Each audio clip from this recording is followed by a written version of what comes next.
오늘 본문에 보면은 예수님 당시의 서기관들과 바리새인들은 예수님을 메시아로 믿지 않았습니다. 예수님이 구원자라고 생각을 하지 않았어요. 가난한 목수의 아들로 태어나서 그 갈릴리 촌동네에 사는 거기서 무슨 예언자가 나온다고 예수님이 메시아냐 이렇게 이야기를 했습니다. 우리 요한복음 7장 52절을 우리말 성경으로 한번 읽어봅시다. 시작. 그들이 대답했습니다. 당신도 갈릴리 사람이요 성경을 살펴보시오. 그러면 갈릴리에서 예언자가 나온다는 말씀이 없다는 것을 알게 되었습니다.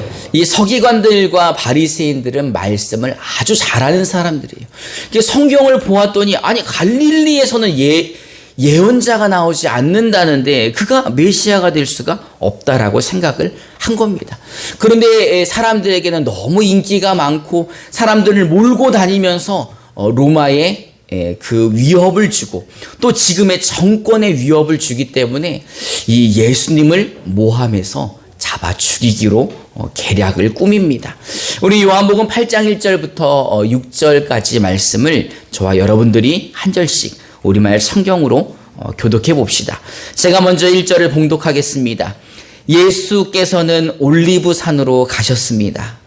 예수께서 다시 성전으로 가시자 많은 백성들이 예수께 나왔습니다. 예수께서 앉아서 그들을 가르치시되 율법 학자들과 바리새파 사람들이 간음을 하다가 잡힌 여인을 끌고 와서 사람들 앞에 세우고 예수께서 말했습니다. 선생님, 이 여자가 간음을 하다가 현장에서 잡혔습니다.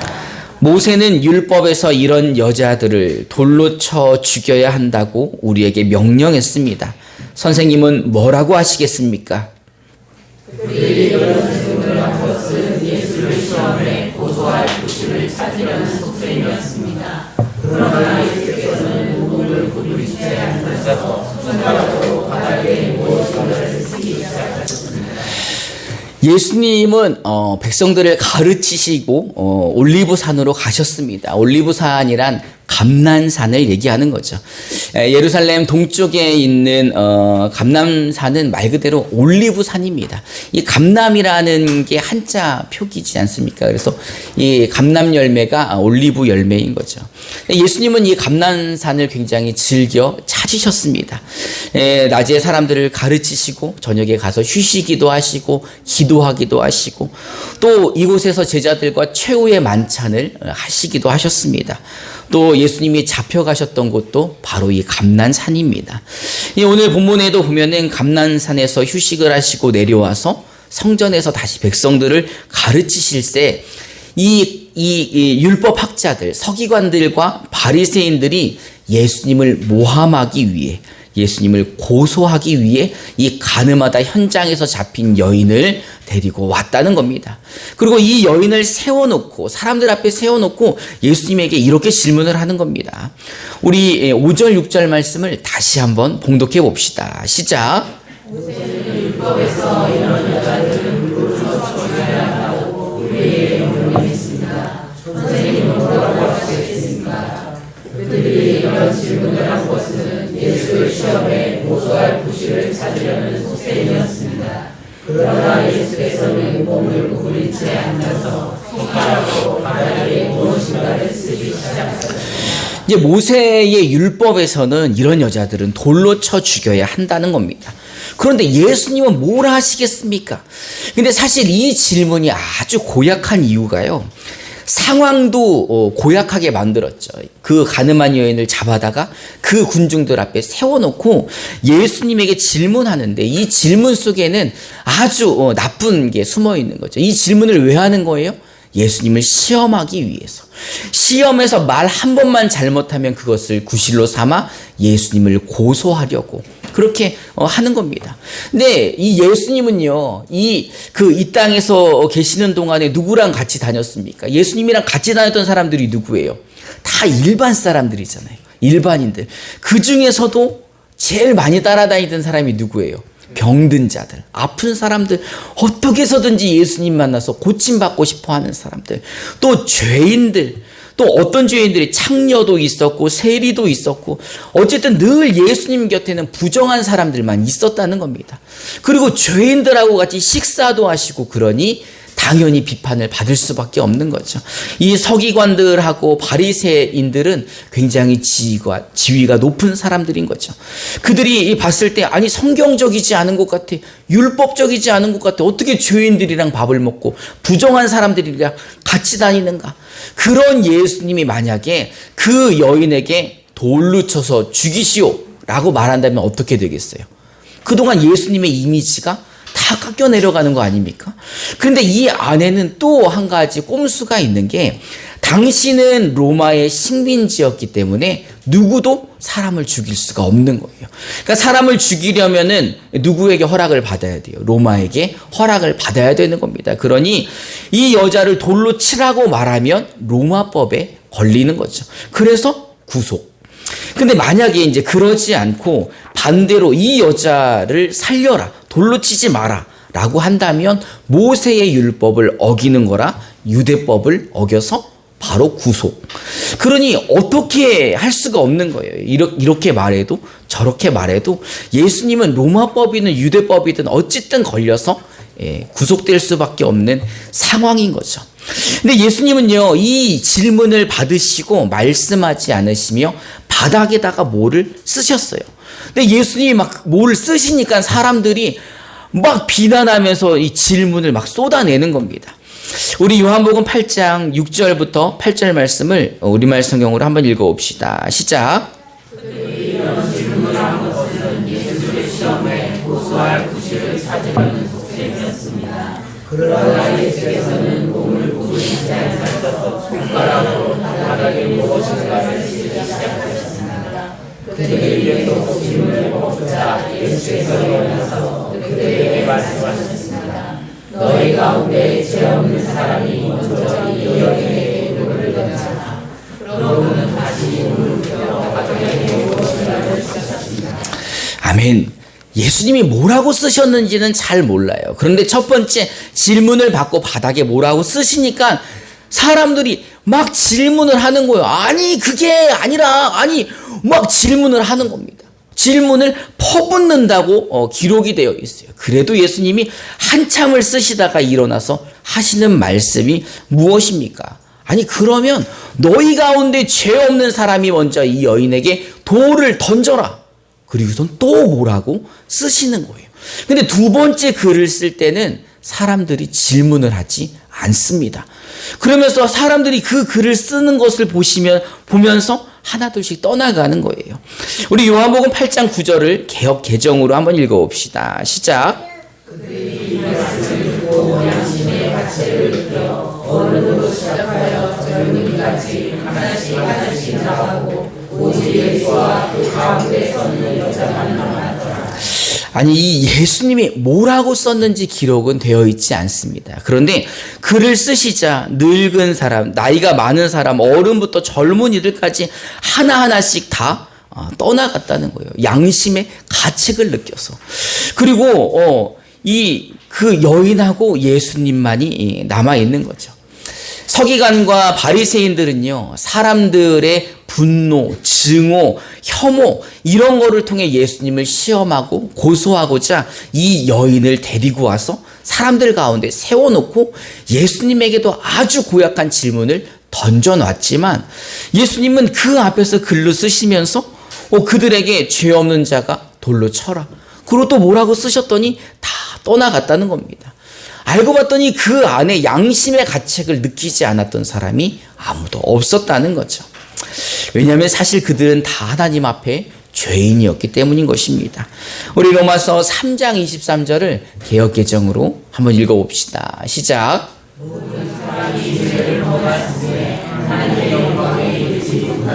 아멘. 모든 사람이 죄를 범하였습니다. 그래서 하나님의 영광에 이르지 못하게 되는 거죠.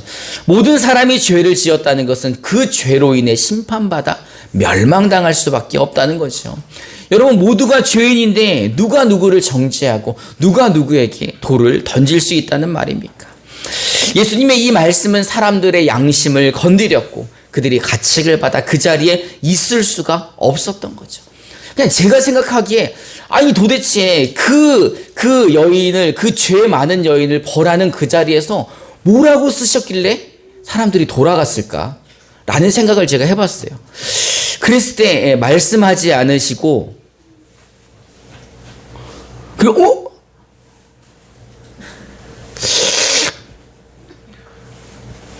이러지 않았나. 그러니까 이 사람들이 뭐야, 예수님 어떻게 하셨지? 이러고 다 도망가지 않았나라는 생각을 해보게 됩니다. 그들의 양심의 가책을 느끼게 하신 그 예수님이 뭐라고 쓰셨는지 우리는 잘 알지 못하지만 어쨌든 그 자리에 남아있는 사람은 그 여자와 예수님 뿐이었다는 거죠. 우리 요한복음 8장 10절부터 11절을 개역 개정으로 한번 읽어봅시다. 시작.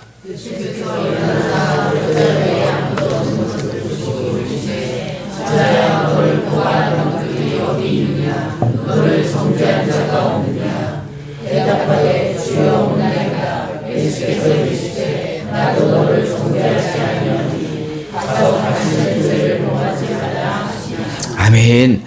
예수님도 그 여인을 정죄하지 않으셨습니다. 왜냐하면 예수님은 죄를 정죄하러 오신 분이 아니라 죄를 용서해 주러 오신 분이기 때문입니다. 예수님은 자기 백성들이 지은 저들의 죄값을 십자가에서 대신 치러주시기 위해 오신 분이기 때문인 것입니다. 우리 요한복음 3장 16절부터 18절을 개역 개정으로 한번 읽어봅시다. 시작.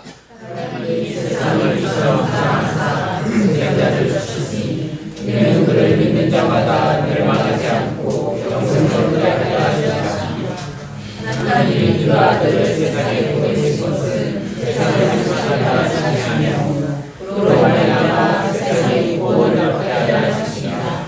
그를 믿는 자는 심판을 받지 아니하는 것이요 믿지 아니하는 자는 하나님의 독생자의 이름을 믿지 아니하고 벌써 심판을 받는 것이니라. 아멘. 예수님은 세상을 정죄하러 오신 분이 아닙니다. 예수님은 그들을 심판하러 오신 분이 아니라 예수님이 오신 이유는 그들의 죄를 대신하여 십자가에서 대신 죽으시고 그들을 죄에서 자유함을 얻게 해주기 위해서인 것입니다. 사실 우리는 다 죄인인 거죠. 우리는 이 죄로 말미암아 하나님께로 갈 수가 없는 사람들입니다. 여러분, 죄를 가지고 하나님께 가면 어떻게 됩니까? 심판이 이루어집니다. 하나님과의 관계가 깨진 것도 바로 이 죄 때문인 거죠. 이 죄 때문에 우리는 죽어서 심판받아야 되고 지옥 가야 되는 사람들이라는 것입니다. 그런데 하나님이 우리를 사랑하셨습니다. 그래서 우리를 심판하지 않으시고 지옥 보내지 않으시기 위해 그 아들 예수를 이 땅에 보내주셨다는 겁니다.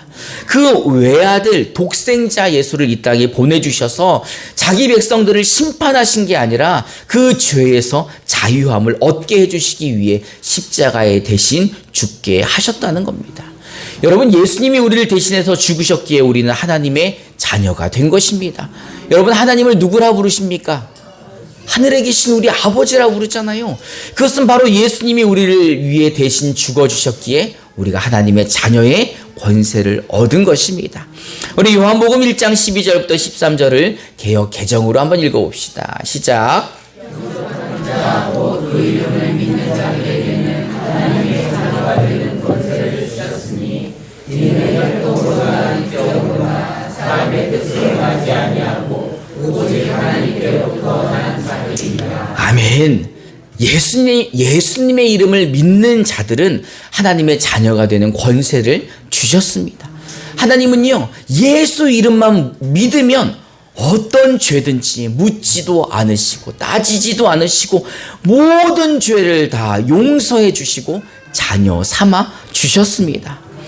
예수님은 가늠한 여인에게 나도 너를 정죄하지 아니하노니 가서 다시는 죄를 범하지 말라라고 말씀하셨습니다. 여러분, 우리는 누구를 정죄할 수 있는 사람이 아닙니다. 아니, 우리도 죄인인데 우리가 누구를 정죄합니까? 십자가에서 우리를 대신하여 죽으신 예수님은 그 예수를 믿는 사람들에게 하나님의 자녀되는 권세를 주셨습니다. 그러면서 십자가를 지시기까지 사랑하신 것처럼 우리도 그렇게 사랑하라고 말씀하십니다. 우리 요한복음 13장 34절부터 35절을 한번 읽어봅시다. 시작. 새 계명을 너희에게 주노니 서로 사랑하라. 내가 너희를 사랑한 것 같이 너희도 서로 사랑하라. 너희가 서로 사랑하면 이로써 모든 사람이 너희가 내 제자인 줄 알리라. 아멘. 여러분, 우리는 누군가를 정죄할 수 있는 사람이 아닙니다. 예수님을 믿어서 하나님의 자녀가 된 우리는요, 오직 이 새 계명만을 지켜야 하는 사람입니다. 새 계명이 무엇입니까? 내가 너희를 사랑한 것처럼 너희도 서로 사랑하라는 거죠. 예수님은 어떤 사람을 사랑해서 대신 죽어주셨습니까? 예수님은 그 사람의 죄가 무엇인지 묻지 않으셨습니다. 예수님은 그 사람들을 정죄하지 않으시고 그냥 다 그 죄를 짊어지시고 십자가에서 죽어주셨습니다. 그렇게 우리에게 사랑을 보여주신 것입니다. 이제 주께서 우리를 그렇게 사랑하신 것처럼 우리도 그렇게 서로 사랑해야 하는 겁니다.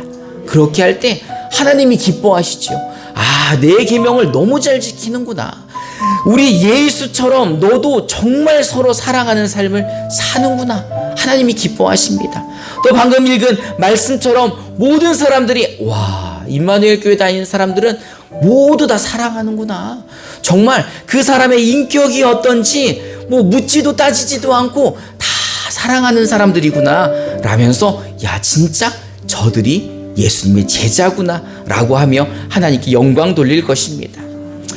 같은 교회 다니면서 같이 예배드리고 같이 하나님을 아버지라 부르는 사람들끼리 미워하고 싸우고 다투고 헐뜯는다면 세상 사람들이 우리를 어떻게 보겠습니까?